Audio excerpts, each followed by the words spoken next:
Screen पे आप जो फ़ोन देख रहे हो वो ITel A40 है, जो कि हैंग ऑन लोगो आया था और इसकी eMMC पूरी तरह से डेड थी। तो मैंने इसकी eMMC चेंज का फुल प्रोसेस आपको दिखाया है। ये मैं आपको आगे करके पूरा दिखाता हूँ। तो चलिए आगे देखते हैं।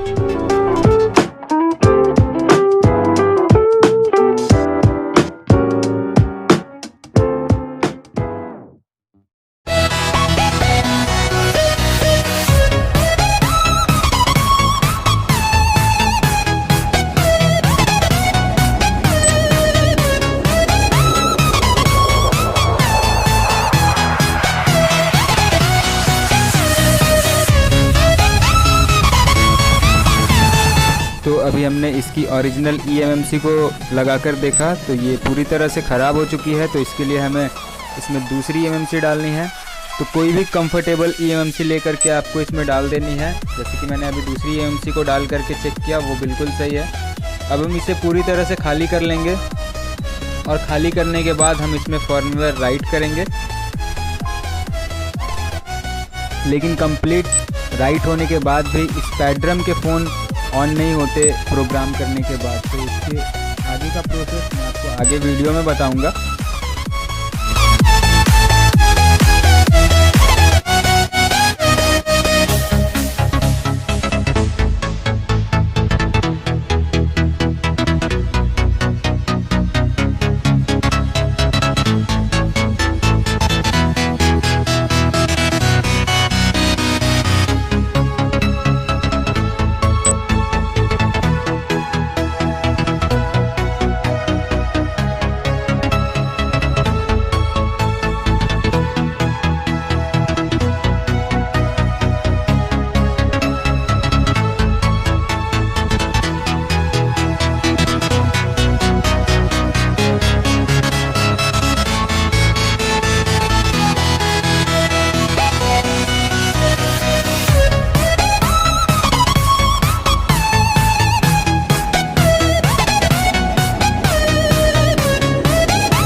कंप्लीट फ्लैश करना होगा किसी भी टूल से। और इसकी IMEI बेस बैंड वगैरह कैसे रिपेयर करनी है वो मैं आपको वीडियो के लास्ट में बता दूंगा, वो मैंने करके नहीं दिखाया है। और आप जब भी किसी फ़ोन में IMEI डालो तो उसकी ओरिजिनल IMEI ही उसमें डालो, ताकि आपको ही बाद में प्रॉब्लम ना हो।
तो हमने eMMC को मदरबोर्ड में लगा लिया है और मदरबोर्ड में लगाने के बाद हमें USB के थ्रू इस फ़ोन में फर्मवेयर को राइट करना है, जिसके बाद ये फ़ोन कंप्लीट ऑन हो पाएगा।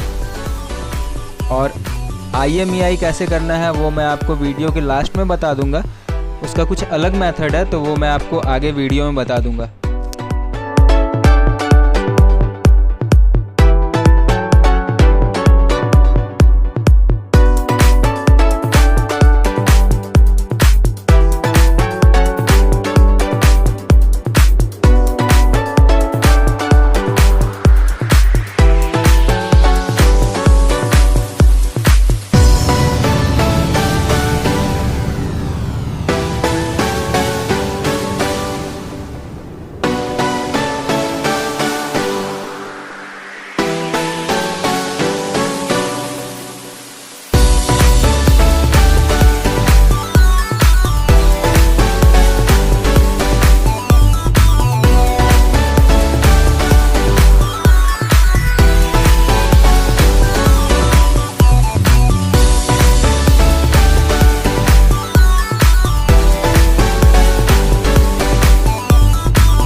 तो हमारा phone ITel A40 successfully on हो चुका है eMMC चेंज करने के बाद।